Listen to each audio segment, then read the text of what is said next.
My mentor told me a couple weeks ago, if you dug yourself in a hole, stop digging. Simply plan when you are going to take a break, even if it feels inconvenient. We ask different questions in distinct phases of our businesses, but it's important for us to know which phase each question belongs in. I hope that knowing what phases the questions that you're asking, I hope that it saves you a lot of time, as it would have probably saved me a lot of time. I want to start this episode off by asking 2 questions. But before I get there, welcome to the Jasmine Star Show, where you and I get the opportunity to talk about up-leveling our business, marketing, branding, and a whole bunch of mindset, resilience, and, some hot topics too. Okay, back to the 2 questions. Question number 1, if you could wave a magic wand in your business and change one thing, what would it be? Question number 2, what is one thing in your business that makes you feel stuck or is like tripping you up? I'm asking this because I've discovered that by answering these 2 questions, I can easily tell what phase of business you're in. Yeah, your questions reveal what phase you're in, and knowing what phase you're in will give you a clear step-by-step to finding the right answer. The answers to your questions are going to be coming soon, but when I look back at my career, if I had known this sooner, I would have found the answers to my questions so much faster. I was looking at every business question that I asked as if they were the same type of question. They're not. Not all questions are equal. We ask different questions in distinct phases of our businesses, but it's important for us to know which phase each question belongs in. Why? Because the actions you take in each phase are totally different. Now, I'm going to break down each of these phases, but first, let me tell you what they are. Phase number 1 is foundational. Phase number 2 is stability. And phase number 3 is scale.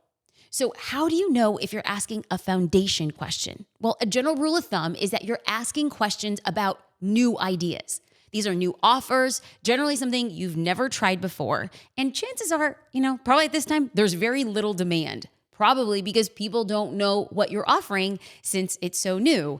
And at this point, a foundational question means that there's not proven product market fit. This is how we would define a type of question that exists in this foundational phase. When you've identified that you're asking a question in the foundational phase, the first thing you should do is focus on the mindset that you're going to go in with. Here are 3 key mindsets to focus on while you're asking foundation questions. Mindset number 1, nothing is permanent. This means that you could change it fast. Now, as a business owner, this is a gift. I'm going to say that again. Being able to change fast is a gift. That is the blessing of asking a question in the foundation phase. Mindset number 2, everything is a test. And guess what? There's no right answers. When you're asking foundation questions, there's no wrong answers. There's just results from the questions. You're just going to figure out what is going on and then apply what you need to do. And the third mindset that you want to go in with when you're asking a foundational question is accepting that you won't have it all figured out. You're not supposed to, and that's okay. There's no pressure. So if you know you're asking a foundational question with this mindset, what is the action that you need to take when you're asking a foundational question? Now let's pause here. Foundational question means, hey, this is a new idea. It hasn't been tested before. I have the right mindset going in. There's not a proven product market fit, so everything is an exploration. So if you know you're asking a question for something that hasn't yet been proven, that it still feels very new, limit your thinking time. Now, you can do all the thinking, but thinking in a foundational phase question, well, it does very little for you except waste time. I want you to set metrics that you're going to assess. And you're probably like, okay, Jasmine, what metrics? Pick anything. Set a good, better, best. How many people say yes? Good, better, best. How many people say no? Good, better, best. How many people clicked on the page? Make up things for you to say, oh, this is what I'm going to test, and I'm going to use this to help me answer it. Good. Also, when you're asking foundational questions, ask for lots of feedback because this is a new idea. It's a new offer. There's no proven product market fit. Ask anybody and their mother for feedback because the more feedback you get for a foundational question, the more it will help challenge and then kind of like distill the answer. I want you to focus on more doing and less thinking. Your goal when answering a foundational question is not how many thoughts or plans you have, but how many actions you could take to get results and then continue taking actions until you have answers. And lastly, when you're trying to answer a foundational question, I want you to list the non-negotiables for the week. Like, what must get done this week to help me find an answer? In order for me to answer this question, I must do what? You have to force and prod yourself into taking action when you're asking a foundational question. So you have to say, no matter what, hell or high water, I'm going to do these 3 things by the end of the week. I'm going to do this one thing by the end of the week. Why? It's getting you into action. Okay. So we just covered how to know if you're asking a question in the foundational phase, and then what mindset you have to have when you're asking that question. Let's move on to identifying questions in the stability phase. A general rule here is that you're going to be asking questions about tested ideas and offers. Okay, we'll pause here. Tested ideas and offers. This is stuff that you've kind of put out. It's not brand new, but you're not exactly getting as much impact as you would like. So with these types of questions in this phase, you might be experiencing peaks and valleys of demand. This is something that you put out there and then people bought it, but you're not like, when you're not really pushing hard on it, no one's really buying it. You got to be like that force to it. You might probably be still developing product market fit. Okay, so we're going to pause here again. When you are in the stability phase, the idea, the project, the offer, it's out there.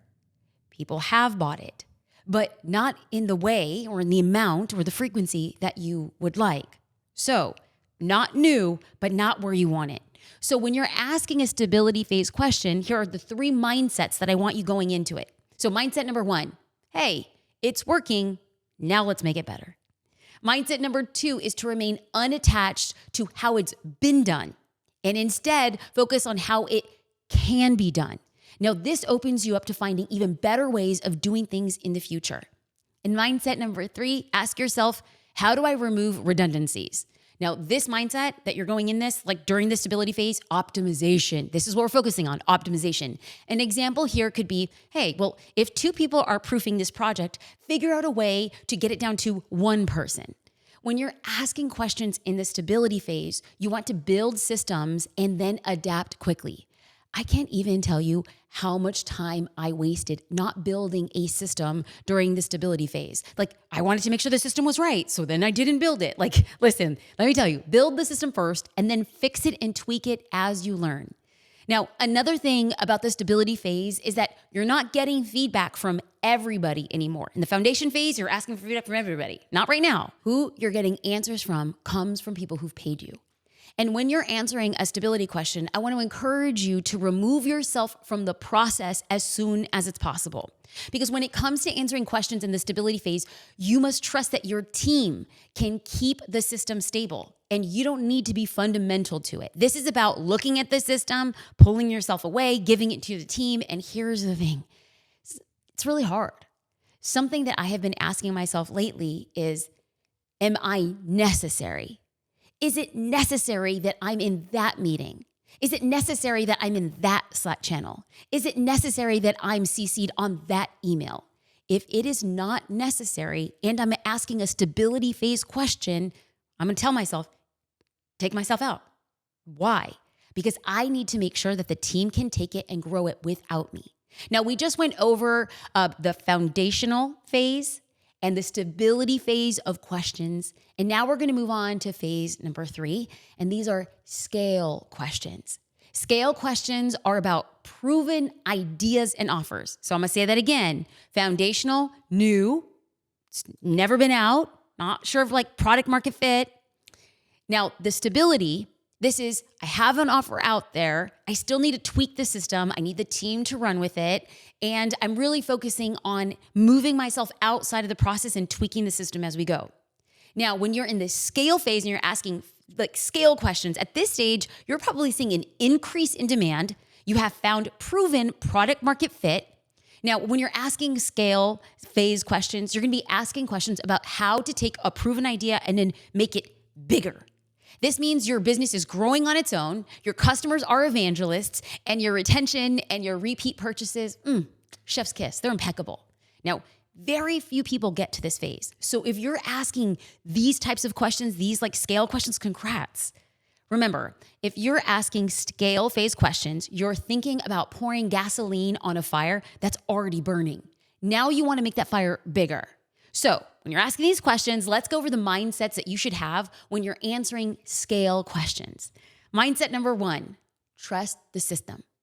I know it's hard, but just because you spent so much time creating and tweaking and fixing it, you can then trust it. Even if it takes more time than you want, those are these results. You want them faster. You must trust that the momentum will continue to build over time. Mindset number 2, take bigger risks because you have a proven offer and you have a proven mechanism of getting sales and you have proven product market fit. You're actually hedging your bets because you asked the right questions in the stability phase. Now you get to answer these questions in the scale phase. No, you know your offer is spot on and your team has systematized the growth path. So now it's time to get uncomfortable, really thrusting your efforts. And mindset tip number 3, as you're asking scale questions, is to ask yourself, how can I keep growth simple? Now, I know that it feels like you want to do more, but instead, ask yourself, wow, what can we do less and still scale? Ask yourself, how do we get users to continue talking about us? And ask yourself, who can we partner with? And then how do we make it a win for them? So what is the action that you need to take when you're in the scale phase of answering these questions? Well, this is where you go hard on creating content, booking press opportunities, running paid ads, and leveraging SEO. This is also the stage where you're empowering your team leaders. You are empowering the leaders, not the whole team. Now, your team is going to be looking at you, but you are responsible for your leaders, and your leaders are responsible for the team. And finally, this is where you build business-to-business connections. I want you to actively search and connect with other complementary businesses that might be able to amplify your efforts. Together, both of your businesses can grow by marketing your business synergies as a benefit to both of your customers. Okay, so now that we're on the same page about what business phase our questions are living in, what I want to do is reshape the way we're asking questions so that we map our actions to it. So when I said, if I can wave a magic wand over your business, what I'm essentially asking you to do is figure out how. What action will you take to get there? Now, the hard truth is that nobody's coming to save you. I don't have a magic wand, so we could sit here all day and we could just hope and wish for the answers, but they won't come without taking action. You can figure out the action by taking what you're wishing for, think about what you're wishing for, and then asking a question that begins with, how do I? So here are some examples of foundational questions, right? I want to create a day with no meetings. How do I get a day to create without meetings? I want to stop the day-to-day hustle. How do I stop the day-to-day hustle? I want clarity on what and when to offer. How do I get clear on what and when to offer? I want more awareness and I want a bigger reputation. How do I get more awareness? And it's at this point in the conversation where we're kind of like, yeah, but I don't know how. Like, how do I answer that? Well, it's because you're asking a foundational question. Your answer is to stop thinking and more doing. So you want a day to create? Put a big X on your calendar. Now you're done. You now have your day to create. You might be thinking, I can't put a big X on my calendar. What will happen to everything else that's supposed to happen on that day? Well, you figure that out then. How do you stop the nonstop hustle? Set a date of rest. My mentor told me a couple weeks ago, if you dug yourself in a hole, stop digging. Simply plan when you are going to take a break, even if it feels inconvenient. When you feel tired and stressed and overwhelmed, you might be thinking, it's crazy to take a break. But actually taking a break is what helps you continue pushing over time. You might be asking, how do I get clarity on what and when to offer? You will not get clarity until you offer it. That's it.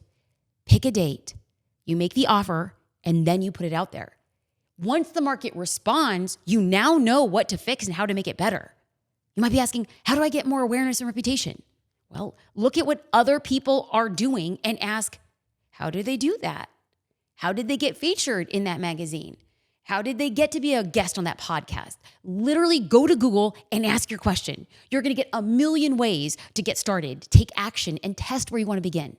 After you figure out what needs to happen in the foundational phase, I want you to commit to 3 non-negotiables for the week. By completing your non-negotiables each week, what are you doing? You're proving to yourself that you can take enough actions to help you answer the foundational questions. I'll pause because the answer will not come to you. It won't without taking action. Now, after you have asked a foundational question and you've taken us to where we need to go, getting results, those actions, proving what we need to do next, oh, great. You have earned the right to ask stability phase questions. Now, stability phase questions, well, these can look like, I want a team in place for growth. I want a solid foundation. I want predictable revenue. I want consistent flow of leads and clients. Great. Now you take action. When you say, I want a team in place for growth, well, how do I set up a team for growth? I don't know how to do that. Well, yes, you actually kind of do. You're going to set up your dream team. Like, remember, there's no rules here. You're going to create an organizational chart, a CEO, and then a COO, and then you're going to draw circles in your org chart. Now, these circles are going to be empty. They're not going to have people's names or people even associated with them, right? You're just going to say, this is the team I need. And then you're going to say, I'm going to fill in this person first, right? So you might go to your big org chart with your dream team, and most of those circles, they're going to be empty. That doesn't matter. This means you now have a path on what the roles that you're going to need to hire for. Even if it takes you a while to fill that team, at least you know the team that you're building. And then you could set revenue goals to make a hiring path a reality. Sometimes I'll tell myself, okay, once I hit this revenue number, I'm going to hire this person for $75,000. And then what they're going to bring in, like what is their return on investment? What's their ROI? What they're going to be value is going to be a minimum of $76,000. All I'm just saying is I can hire them if I know that they're going to bring in at least $1,000 more than I'm paying them. The focus here is to build a system and then build a team that can take that system and run with it. They can make constant improvements and find new ways to grow. And then all of a sudden, over time, you're now saying, I don't need a magic wand. I need to say what I want, and then I need to set metrics on how to go out and do that. When you're in the stability phase and you say, I want predictable revenue, there are 2 things that can happen when it comes to predictable revenue. You can either build a business around predictable revenue, like a membership or a subscription, or you have to accept the fact that your business model that you're building is really reliant on promotional periods, a sales team, or around creating launches during specific time periods. Now, there isn't a right or wrong model, but you must either change your business model for predictable revenue or change your mindset to accept your current business model. When you're in the stability phase and you say, I want a consistent flow of clients and leads, ask yourself, with your current clients, what do I do really well? What results have I gotten for them? And then you're going to take their results, even if it's just one sentence, and you're going to build an entire ad campaign about what somebody else said about you. For example, we had a social curator user and she sent our customer success team a chat conversation, something like, I only had 300 followers and I made $3,000 in 3 weeks. Now, we're going to use that as content. If you want more clients, then look back at your results to create a clear path to promises for future clients. And that is how you take your I wants in the stability phase and create a plan to get there. I recently met with a group of entrepreneurs and they asked me questions like, how do I get from one circle to the next? I don't have a clear journey. I'm not sure what to do next. I am not sure how to build long-term teammates. I am not sure how to get all of my ideas because, if I have diluted focus, then I get diluted results. They say things like, I don't want to create content. I don't have enough time for content ideation. Okay, so when I heard these ideas, I started seeing where more seasoned business owners were getting stuck. But this is where I have to ask, if we know where we're getting stuck, what is the action? Spending time, less thinking, and more doing. The only way you become unstuck is by asking how and then testing to see if your theory worked. This is how you move from the stability phase into the scale phase. So let's go over some sample example questions in the scale phase. How can I maintain quality of my product or service if I expand? What are the potential risks of scaling? How can I maintain and reinforce my company's culture as it grows?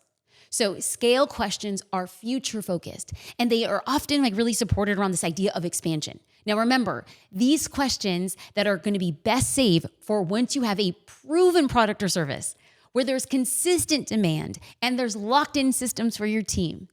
This phase of business is where you're going to pour gas on that fire. And this is where I suggest you start investing in seasoned partners with experience. You're going to be focused less on asking questions to your clients or customers, but instead asking questions from mentors, consultants, or your board. You're confident about your growth rate and the business is doing well. So you have extra revenue to invest in people who could save you time and energy because they have experience and they know what mistakes to avoid. I asked in the beginning of this episode, if you could wave a magic wand in your business and change one thing, what would it be? You must accept and understand that as you grow your business, that you are the magic wand. It's only you. So the next time you say something along the lines of, I just wish somebody would make it all go away. I wish somebody had a magic wand. I wish somebody could fix it. Ask an open-ended question. An open-ended question isn't, when is this going to happen? Why am I not moving fast enough? Those are dead-end questions. Like, you'll never be able to truly answer them. Like, not only do you not have the answer, it doesn't actually help you figure out what action to take.